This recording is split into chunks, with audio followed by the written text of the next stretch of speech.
Malapit na matapos ang December 25, pero hanggang ngayon may mga kababayan pa rin tayo nagdiriwang ng Pasko sa mga pasyalan. Tulad na lang sa Star City sa Pasay, saksi live si Trisha Zafra. Trisha! Igan Mariz, ngayong araw ng Pasko, puno ng mga namamasyal itong Star City sa Pasay dahil sa mga bagong atraksyon dito.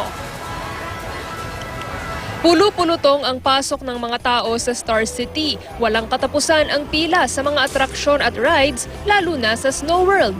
-15 ang temperatura sa loob. Sari-sari ang mga higanteng ice sculpture. Kaya nangangatugman, ngiting-ngiti ang mga tao. Kamusta? Okay lang. Bakit okay lang? Ano yung pinaka-okay? Malamig. Sobrang lamig. Kahit ang mga bantay ng mga chikiting na hindi pa pwedeng pumasok sa loob, masaya rin. Kailangan nung ganito, mga 4 feet. Hindi pa rin. Kaya yung mga anak ko na lang, tsaka biyanan ko. Kayo muna magbantay. Ayos lang yon. Basta naman para sa kanila yun. This is my first time to be here. Makapigil hininga ang mga nakalululang rides tulad nito. Natatakot din, minsan. Kasi first time eh. Tingnan mo nga sila, sumisigaw sila eh. Pero wala nang atrasan to. Wala lang atrasan, goal lang muna mo kasi Pasko eh. Kahit ang mga hindi sasakay, excited din. Natatakot ako dyan eh. Nagpunta pa kayo dito?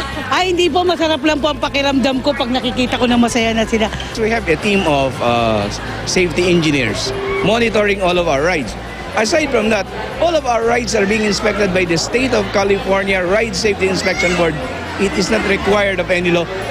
Aside from that, the city engineer is also monitoring us. Aliw at tuwa naman para sa buong pamilya ang hatid ng circus and ballet performance sa loob ng amusement park. Inaasahang abot sa mahigit 80,000 ang mga nagpasko rito ngayong gabi. Nagdagdag ng security at emergency personnel para rito. We normally close 11 or 12 midnight.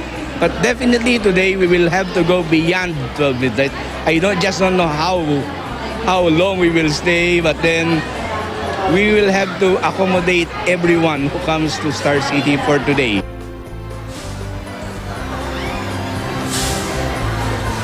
Igan Mariz, maligayang Pasko sa inyo dyan. Live mula rito sa Pasay City. Ako si Trisha Zafra, ang inyong